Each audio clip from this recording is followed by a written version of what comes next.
இப்போ magnetic field due to solenoid ஒன்று கண்டுபிடிக்க ஆரம்பிச்சேன். இப்போ நீ யோசிச்சு பாரு, நான் ஒயரை சுற்றுறேன் ஒரே இடத்துல நான் சுற்றிக்கிட்டே இருக்க முடியுமா? முடியாது. கொஞ்சம் திக்னஸ்னால என்ன ஆகும், கொஞ்சம் நேரத்துக்கு அப்புறம் அது இந்த மாதிரி வந்துருமா வராதா? நான் சொல்கிறது புரியுதா? அப்போ இந்த அரேஞ்ச்மெண்ட் இருக்குது பார்த்தியா, ஒயர்னா இப்படி வச்சுருக்கேன் பார்த்தியா, இதோட பேர் தான் என்னது? இவ்வளோதான். சரியா? solenoid ஒரு பெருசெல்லாம் ஒன்றுமே கிடையாது, இதுதான் solenoid. சரியா? இப்போ பேசிக்காக ஒயர் சுற்றிக்கிட்டே இருக்குன்னு வச்சுக்கோ, ஒயர் கொஞ்சம் கொஞ்சம் போக தானே செய்யும், இந்த மாதிரி ஆக போகுது. அப்போ இந்த அரேஞ்ச்மெண்ட்டோட பேர் என்னது? Any difficulty? புரிஞ்சா solenoidனா என்னன்னு? Very good.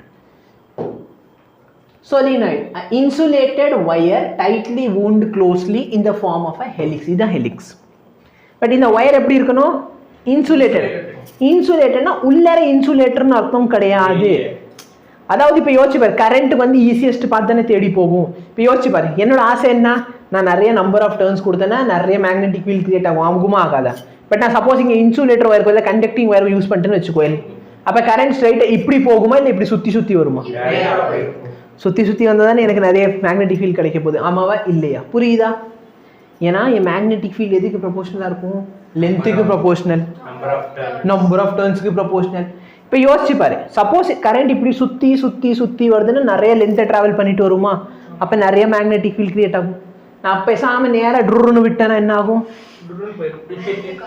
லென்த்தே இல்லை பாரு, லென்த் என்ன அது இங்கே பாரு, நல்லா பாரு, எனக்கு ஸ்ட்ரெயிட்டாக விடணும்னு சொன்னால் நான் ஒரு ஒயரே யூஸ் பண்ணியிருக்கலாம். எதுக்கு இவ்வளோ வெயிட்டான ஒயர் தேவை? ஒரு ஸ்ட்ரெயிட் ஒயர் அந்த வேலையை பண்ணியிருக்காது. நான் சொல்கிறது புரியுதா? எஸ். அப்போது நான் என்ன பண்ணுறேன், இந்த மாதிரி wounded turn எடுக்கிறேன். இதை என்ன பண்ணுவாங்க அப்படின்னா, இதை சுற்றி, சரியா, இதை ரப்பர் இல்லை, நார்மல் ஒயரில் பார்த்துருக்கீங்க, அது வந்து பிளாஸ்டிக் வச்சு நீங்கள் இன்சுலேட் பண்ணியிருப்பாங்க. காப்பர் கம்பி இருக்கும் தெரியுமா? அந்த காப்பர் கம்பி என்ன பண்ணுவாங்கன்னா பெயிண்ட்டுக்குள்ளே முக்கி எடுத்துருவாங்க. அப்போ அந்த பெயிண்ட் வந்து இது சுற்றி இருக்க பெயிண்ட் என்ன பண்ண போகுது அப்படின்னு பார்த்தோன்னா இன்சுலேட் பண்ணும். அப்போ கரண்ட் வந்து ஒயருக்குள்ளே போகும், இப்படி டைரெக்டாக வெளியே வராது. சரியா? என்ன டிஃபிகல்ட்டி? நோ. இப்போ நல்லா பாரு, கரண்டோட டைரக்ஷன் என்ன சொல்கிறாங்க?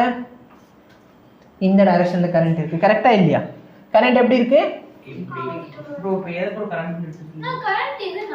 எங்கடா கரண்ட் அங்க இப்படி இங்க போட்டிருக்கு, இங்க பாரு கரண்டோட டைரக்ஷன் தான்டா போட்டிருக்காங்க. ஆமாண்டா, இதான்டா கரண்ட். நமக்கு எப்ப தேவை அதை எடுத்துக்கணும். டேய் வயர் ஸ்ட்ரைட்டா இருக்குன்னு வச்சுக்கோ, இத ஸ்ட்ரைட்டா கரண்ட் எடுத்துக்கோ. வயர் கர்ல் அடிக்குதுன்னா நம்ம வந்து இது மாடிஃபை பண்ணோமா இல்லையா? அதனால தான் சர்க்குலர்ல இப்படி சுத்துனேன். சரி நல்லா பாரு, சப்போஸ் ஸ்ட்ரெயிட்டாக போகுதுன்னு ஸ்ட்ரெயிட்டாக எடுத்துக்க போகிறேன். சப்போஸ் கரண்ட் வந்து சுற்றி வருதுன்னா சுற்றி எது வருதோ அதை எடுத்துக்கோ. புரியுதா? என்ன டிஃபிகல்ட்டி? நோ. அப்போ கரண்ட் வந்து இந்த டைரக்ஷனில் வர போகுது. அப்போ என் மேக்னெட்டிக் ஃபீல்டோட டைரக்ஷன் என்ன? இந்த டைரக்ஷனில் மேக்னெட்டிக் ஃபீல்ட் போகுது, கரெக்டாக இல்லையா? இந்த டைரக்ஷனில் மேக்னெட்டிக் ஃபீல்ட் போகுது. புரியுதா? Very good. இது பார் மேக்னெட் மாதிரி வந்து இது நெக்ஸ்ட் லெசனில் வந்து ஒரு டாப்பிக்கே இருக்கும், solenoid equivalent to bar magnet அப்படின்னு சொல்லி படிப்போம். அது நெக்ஸ்ட் லெசனில் பார்க்கலாம். சரியா? என்ன டிஃபிகல்ட்டி? நோ. இந்த இடத்துல சரியா, இது வந்து ஒரு பாயிண்ட்டை நம்ம பார்க்குறோம். என்ன பார்க்குறோம்? நல்லா பாரு, கரண்ட் வந்து இதுலேருந்து வெளியே வருதா? இப்போ நல்லா பார்த்தனா இது ஒன்றும் இல்லை, லெட் மீ சே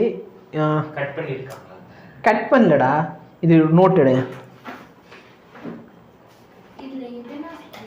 நான் வரேன் பாப்பா. இப்போ ஒன்றும் இல்லை. வெரி குட்ரா, கொண்டாடா, அதான்டா எனக்கு வேணும். சூப்பரா தம்பி. இப்ப நல்லா பாரு, என்ன ஆரத்தி எடுக்கணுமா இப்போ? இப்ப நல்லா பாரு, இந்த solenoid இந்த பிளேனுக்குள்ள வச்சுட்டேன்னா அப்ப நல்லா பார்த்தனா இந்த இடத்துல இருந்து என்ன ஆகுது? சரியா? இப்ப நல்லா பாரு, இந்த இடத்துல இது தெரியுதா? அப்ப இந்த பிளேன்ல நான் என்ன பண்ணிருக்கேன், இந்த மாதிரி solenoid நான் சுத்தி வச்சிருக்கேன். இப்ப கரண்ட் இந்த மாதிரி வருது. அப்ப நல்லா பார்த்தனா கரண்ட் ரவுண்ட் அடிக்குதா? அப்ப கரண்ட் வந்து இந்த டைரக்ஷன்ல ரவுண்ட் அடிக்குதுன்னு சொன்னா மேக்னெட்டிக் ஃபீல்ட் இந்த டைரக்ஷன்ல இருக்கும். பட் நான் என்ன பண்ணேன், இந்த குட்டி பாயிண்ட் மட்டும் எடுத்துக்கிறேன். இந்த குட்டி பாயிண்ட்ல கரண்ட் இப்படி வெளியே வருதா?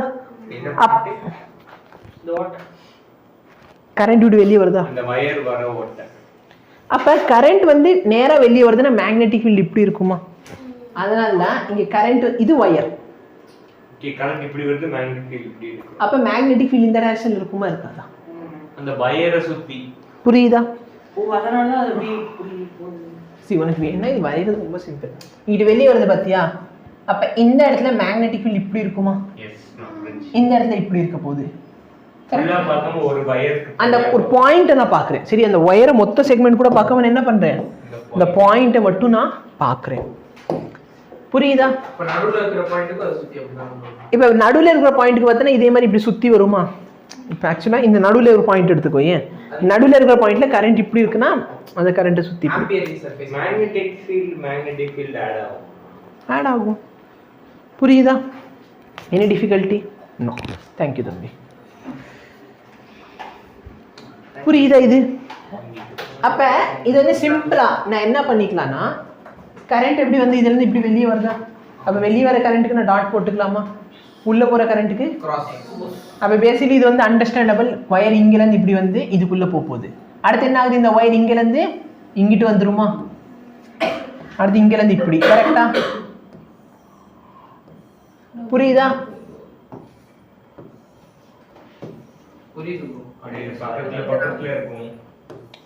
ஒரு ஸ்பைரல் தெரியுதா உங்களுக்கு? இது வந்து பார்க்க வந்து கொச்ச கொச்சன்னு இருக்கிறதுனால நம்ம என்ன பண்ணிட்டோம், டாட் எக்ஸை மட்டும் வச்சு ரெப்ரசென்ட் பண்ணிடுவோம். ஓகேவா? அப்போ ஆட்டோமேட்டிக்கலி இங்கே என்ன அண்டர்ஸ்டாண்டபிள், இங்கேருந்து ஒரு ஒயர் வந்து இப்படி உள்ளே போயிருக்கு, இங்கேருந்து இப்படி. புரியுதா? Any difficulty? டிஃபிகல்ட்டி? ஓகே. இப்போ இந்த இடத்துல யோசிச்சு பாரு, எனக்கு வந்து ஒரு குறிப்பிட்ட ஏரியாவில் மேக்னெட்டிக் ஃபீல்டு எவ்வளோ கிடைக்க போகுது அப்படின்னு பார்க்க போகிறேன். அதுக்காக நான் ஒரு லூப் எடுத்திருக்கேன். சரியா? அப்போ எனக்கு மொத்தம் மேக்னெட்டிக் ஃபீல்டு வேணும். கரெக்டாக இல்லையா? ஆமாவா இல்லையா? மொத்தம் இன்டெக்ரல் பி டாட் டிஎல். இது வந்து சம் ஏ பின்னு வச்சுக்கோ. இது சி, இது டி. மேக்னெட்டிக் ஃபீல்டோட டைரக்ஷன் என்ன? கரண்ட் இப்படி வரதுனால மேக்னெட்டிக் ஃபீல்ட் இந்த டைரக்ஷனா? இது direction of net magnetic field. ஓகேவா? ஓகே. இந்த ரீஜன்ல நம்ம என்ன கண்டுபிடிக்கிறோம்? Magnetic field. மேக்னெட்டிக் ஃபீல்ட் கண்டுபிடிக்க போறேன். இதான ஃபார்முலா. அப்ப நல்லா பாரு, எதுல இருந்து எது வரைக்கும் a to b எடுத்துக்கலாமா? நான் a to bங்கிற சர்ஃபேஸ்ல b dot dl கண்டுபிடிக்கிறேன் plus b to cங்கிற சர்ஃபேஸ்ல b dot dl. புரியுதா? இது ஒரு சிலிண்டர் எடுத்தோம், டோட்டல் ஃப்ளக்ஸ் வேணும்னா இந்த இடத்துல ஒரு ஏரியா எடுத்து, இங்கே ஒரு ஏரியா எடுத்து, இங்கே ஒரு ஏரியா எடுத்து. கரெக்டா இல்லையா?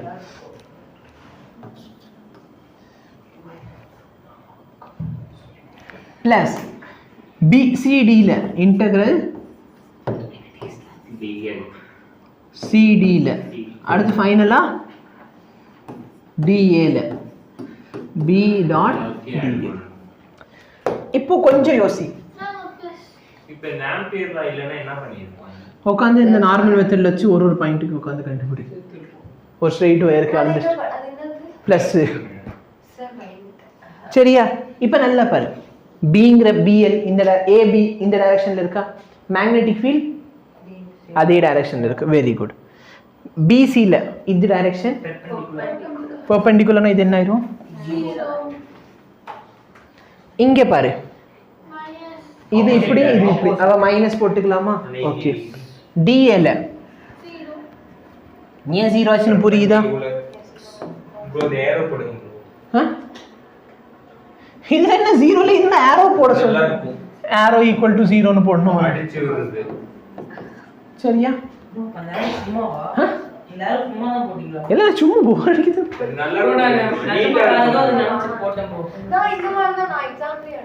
அடைச்சு விட்டேன்டா.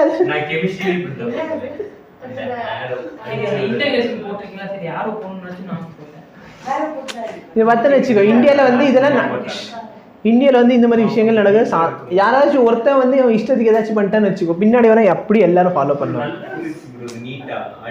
அன்னைக்கு வந்து கிரு தம்பி இருக்கான் தெரியுமா, அவன் கண்ணாடி உடஞ்சி போச்சு. அவன் வந்து அண்ணா போய் கண்ணாடி மாற்றிட்டு வந்துடலாமா அப்படின்னு கேட்டால் நான் சரின்ட்டு கிளம்பி போனோம். எங்கன்னா இங்கே அது பேர் என்னது, லென்ஸ் காட்டா. அன்னைக்கு வந்து கொஞ்சம் மழை பெஞ்சு இருந்துச்சு.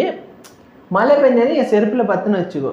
ஒரு நான் வந்து ஏதோ ஒரு தண்ணியில் வந்து கால் விட்டதுனால அது வந்து கொஞ்சம் ஈரமாயிடுச்சு, சகதி மாதிரி இருந்துச்சு. இப்போ லென்ஸ் காட்டில் வந்து செருப்பெல்லாம் கழட்டிட்டு போகணும்னு தேவையில்லை.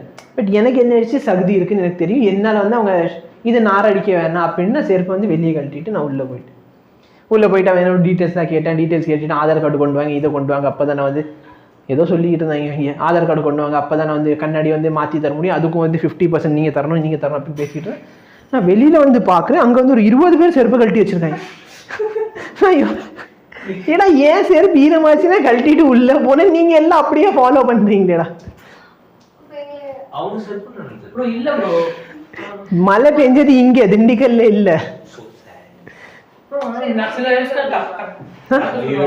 புரியல, அந்த லென்ஸ்ல அந்த ரூல்ஸ் இல்லடா. அதுதான் நான் ரீசன் தெரியுதா இல்ல, பின்னாடி எல்லாரும் ஃபாலோ பண்ணுவேன். சரியா?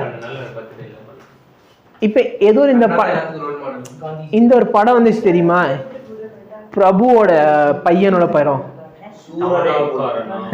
தானாக்காரன். அதில் சொல்லுவாங்க பத்தி ஒருத்தன் வந்து அந்த மரத்துக்கு காவல் காத்து நிக்கணும். சரியா? ரீசன் என்னன்னு பார்த்தோன்னா, அந்த காலத்துல இந்த மரம் ரொம்ப குட்டியா இருந்துச்சு. ஏதோ அந்த பசுமாடு வந்து அதை வந்து சாப்பிட்டு போயிடக்கூடாது, அதனால என்ன பண்ணாங்க, காவலுக்கு ஒருத்தவங்க நிப்பாட்டினாங்க. அதுக்கு அடுத்து வரவன் என்ன பண்ணார், ஓகே அந்த மரத்துக்கிட்ட யாரோ நிக்கணும்னு சொல்லி இன்னொருத்தவரை நிப்பாட்டி விட்டுருவாரு. அது வந்து ஒரு 40-50 வருஷமா நடக்குது. இவங்க கேட்பாங்க, ஆமா ஐயா எதுக்கு அங்க வந்து இதை பண்றாங்க அப்படின்னா, ஏன்னா அது ஒரு 40 வருஷத்துக்கு இந்த கதை நடந்துச்சு. இப்ப இந்த மரமே பெருசாயிருச்சு, அதுக்கு பக்கத்துல ஒருத்தவங்க காவலுக்கு நிக்கிறான். இப்ப ஆக்சுவலா பார்த்தோன்னா இது ரியல் லைஃப் ஸ்டோரியில கூட நடந்துச்சு. சரியா? இது பார்த்தோன்னா கோவா கிட்ட வந்து ஒரு கர்னல் இருப்பாரு. சரியா? கோவா கிட்ட பார்த்தோன்னா ஒரு கர்னல் இருப்பாரு. சரியா? அங்க பார்த்தோன்னா ஒருத்தவர் வந்து ஒரு செவருக்கு வெளியே ஒருத்தவன் இப்படி காவல் காத்த நிக்கிறான், ஒரு போலீஸ்காரன் நிக்கிறான். ரொம்ப நாளா கேட்கறேன் எதனால இப்படி நிக்கிறீங்க அப்படின்னா, கடைசியில தெரிஞ்சு முன்னாடி ஒரு காலத்துல வந்து அதை பெயிண்ட் அடிச்சிருக்காங்க, அந்த செவுரை பெயிண்ட் அடிச்சிருக்காங்க. அது வந்து யாரோ டச் பண்ணிடக்கூடாதுங்கிறதுக்காக ஒரு போலீஸ்காரன் அங்கே வந்து டியூட்டிக்கு நிப்பாட்டினாங்க. அடுத்து வர காணல் எல்லாருமே என்ன பண்ணிட்டாங்க, அந்த இடத்துல டியூட்டிக்கு சும்மா நிற்கணும், எதுக்கு நிற்கணும், அந்த செவரே இடிஞ்சு விழுக போது இன்னமும் அந்த பெயிண்ட் காயாமல் இருக்கும். அதே மாதிரி நான் சும்மா அதை போர் அடிக்குதுன்னு ஆரோ மார்க் போட்டா எல்லாரும் ஆரோ மார்க் போடுங்க.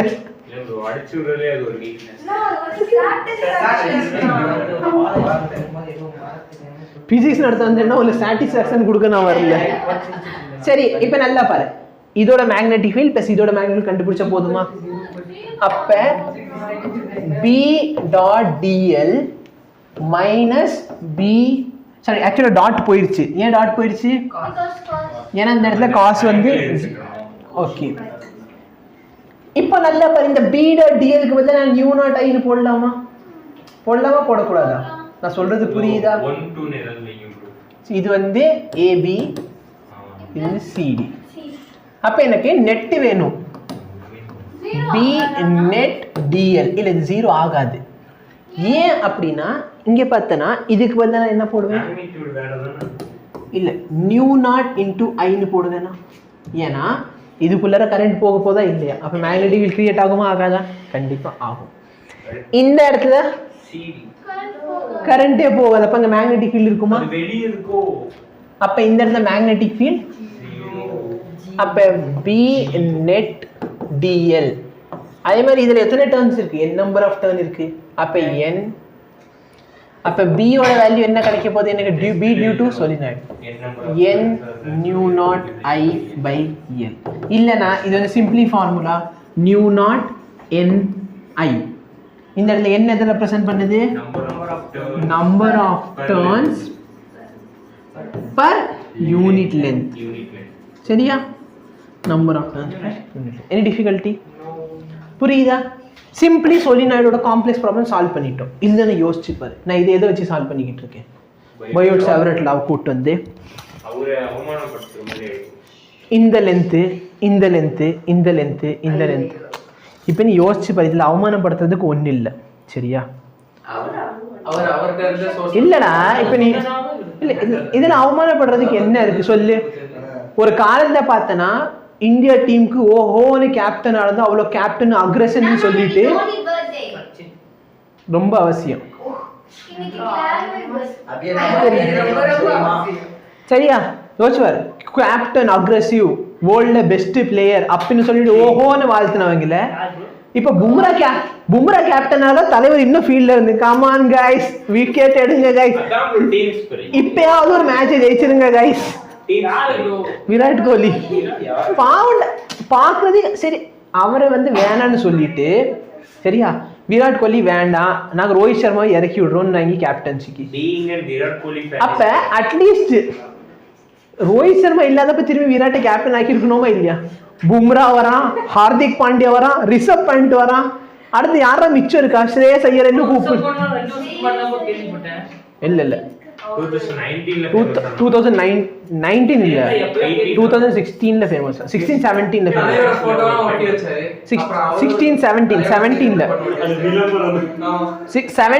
17 ஐபிஎல்ல தான் ரிஷப் பண்ட் ஃபேமஸ் ஆனது. ஏன்னா அதுல வந்து எங்க டீம் இருக்கும் சரியா, திண்டான்னு ஒரு பிளேயர் இருப்பார் எங்க டீம்ல. அப்போதைக்கு சென்னையில பேனு, அப்ப எங்களுக்கு அல்டிமேட் ஒரு பிளேயர் கொடுத்தாங்க திண்டா அப்படின்னு சொல்லிட்டு. நான் வந்து மேட்ச் வந்து ஓகே சென்னை நல்லா சூப்பரா விளையாடுறாங்க, ஒரு ஓவர் 20வது ஓவர் கண்ணை மூடிட்டு எந்திரிச்சு பார்த்தா 30 ரன் அடிச்சுன்றாங்க. பார்த்தா திண்டா, அப்பதான் திண்டா ஃபேமஸ் ஆனார். அடிச்சது யாருன்னா டிஸ்டர்ப் பண்ணிட்டு. அப்போல்லாம் யாருனே தெரியாது. நான் ஃபர்ஸ்ட் என்ன தெரியுமா நினைச்சேன், இவங்க எல்லாம் பண்ணிட்டுனாங்க. சரி ஒரு வேலை குக்கு பெல்லு ரூட்டு அந்த மாதிரி பண்ணிட்டு ஏதோ இங்கிலாந்து பிளேயர் வந்திருப்பேன். கடைசியில் பார்த்தா ஹிந்தியில பேசிக்க பின்னாடி come on Ash come on ash.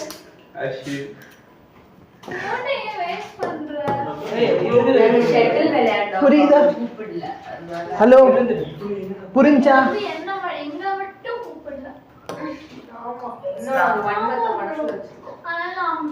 So இப்போ நல்லா பாரு, ஒன்றுமே இல்லை. Number of turns long straight சொலினாய்டுக்கு பார்த்தோன்னா number of turns per unit length தான் நம்ம என்ன எழுதியிருக்கோம், capital N divided by L. இது N வந்து ஒன்றுமே கிடையாது, capital N divided by L. சரியா? ரொம்ப சிம்பிளான கான்செப்ட். ஃபார்முலா என்ன, நியூ நாட் என் ஐ. உள்ளுக்குள்ளார இந்த இடத்துல மேக்னெட்டிக் ஃபீல்டு வந்து யூனிஃபார்மா இருக்க போகுது. எவ்வளோ இருக்க போகுது, நியூ நாட் என் ஐ. ஆனா இந்த எண்ட் இருக்கும் பாத்தியா, B at end, அந்த எண்ட்ல மட்டும் இதோட வேல்யூ வந்து நியூ நாட் NI/2. ஏன்னா இந்த ரெண்டு எண்ட்ல இந்த இடத்துல மேக்னெட்டிக் ஃபீல்ட் வந்து பாதி ஆயிரும். ஏன் அப்படின்னா இது வந்து இப்படி கர்வ் அடிக்குமா, அப்ப மேக்னெட்டிக் ஃபீல்ட் வந்து கேன்சல் ஆயிரும், இல்ல பாதி மேக்னெட்டிக் கேன்சல் ஆயிரும், அதனால பாதி இருக்கும். அப்ப இதோட கிராஃப் எப்படி இருக்க போகுதுன்னா சென்டர் ஃபுல்ல எப்படி இருக்கும், நியூ நாட் NI, எட்ஜ்ல எவ்வளோ half. புரியுதா? புரியுதா? எஸ்.